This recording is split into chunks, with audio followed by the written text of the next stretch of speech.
Hello,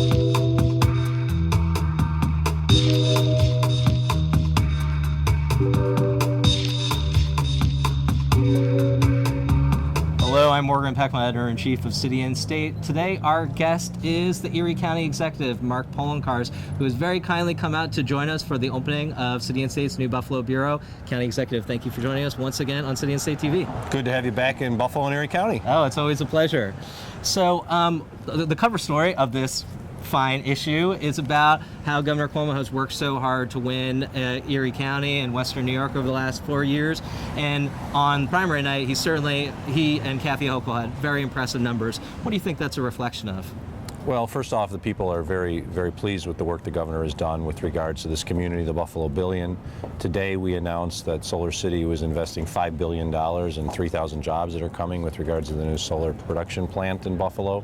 But even before then, people didn't know about that on primary day, but they've seen the commitment this governor has to this community, not just the dollars and cents of the Buffalo Billion, but working with my office to keep the bills in town.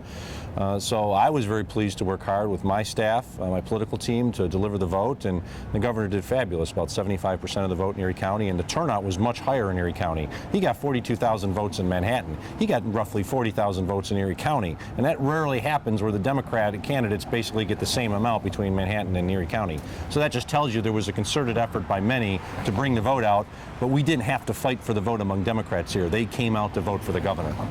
Well, last time, obviously, the Republican nominee was a Buffalonian, Carl Palladino. Do you anticipate that Governor Cuomo will be triumphant here in Erie County come November against Rob Astorino? I've said Western New York, especially Erie County, is Cuomo Hochul country. He is going to win, and he's going to win big. He won the primary with astronomical numbers, compared much better than almost any other part of the state, except I think the Bronx. And he's going to do very well winning Erie County, and I believe he will win Western New York. The investment that he's made in this community is not going unnoticed. People realize that. They understand that this governor cares. I've said for many, many years there's been a tremendous amount of benign neglect from Albany towards Western New York. You cannot say that anymore. This is a governor and truthfully a state government that cares about what's going on in Western New York, and Western New York's going to reward Governor Cuomo with a big victory, as well as him choosing our favorite daughter, Kathy Hochul, to be the next lieutenant governor. Do you think there will be any backlash against the governor on social issues or about the SAFE Act?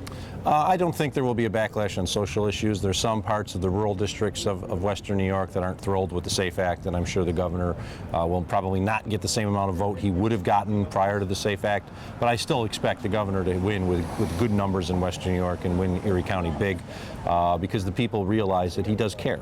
And for too long, as I said, it felt like nobody in Albany cared about what was going on in Western New York. Like we had more in common with people in Ohio than we did with people in New York City. And it can't be said anymore because we have a governor that said he cares about Western New York, he understands about the importance of it, and even though he may have some issues with regard to the SAFE Act, he's still going to carry this area. Do you think that you've worked out a recipe for turning around a Rust Belt city? I mean, you know, so many cities that were in Buffalo's predicament are still suffering, but we have seen time and again on our trips out here to Buffalo, and the reason we're opening a Buffalo Bureau is because of the extraordinary economic resurgence you've had here. Is this a translatable model to other cities? I think so. A lot of people point to the Buffalo Billion, but as I've noted, most of the Buffalo Billion hasn't even spent yet. The vast majority of investment that's going on in this community right now is private investment in conjunction with some public investment. We realized we were waiting for the silver bullet to come from outside the area, and the silver bullet was never going to come.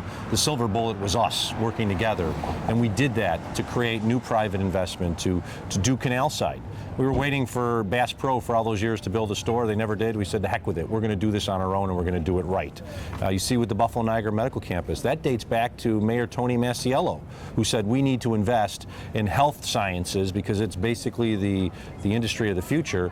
And now we have this burgeoning Buffalo Niagara Medical Campus. I grew up in the city of Lackawanna. My father was a steel worker at Bethlehem Steel. There used to be 22,000 workers at Bethlehem Steel. It doesn't exist anymore. When the Buffalo Niagara Medical Campus is up and running, there'll be approximately 20,000 people working there. We've completely turned this economy around, and I think it could be used elsewhere, but it's going to take a concerted effort by the public and private sector in those communities. It's not going to happen overnight, as it's been shown in Buffalo, but if you do the right things, you can do it. There have been ongoing divisions in the Democratic Party here in Erie County. Just in the most recent primary for Senate, you supported Betty Jean Grant against the sitting senator, Tim Kennedy. This past weekend there was election for Jeremy Zellner was reelected as the county chair. Do you think that now there will finally be a chance for unity in the Democratic Party in Erie County? I hope so. As one local reporter described Jeremy Zellner's victory, he demolished the opposition. It wasn't even close. It was 70-30, basically.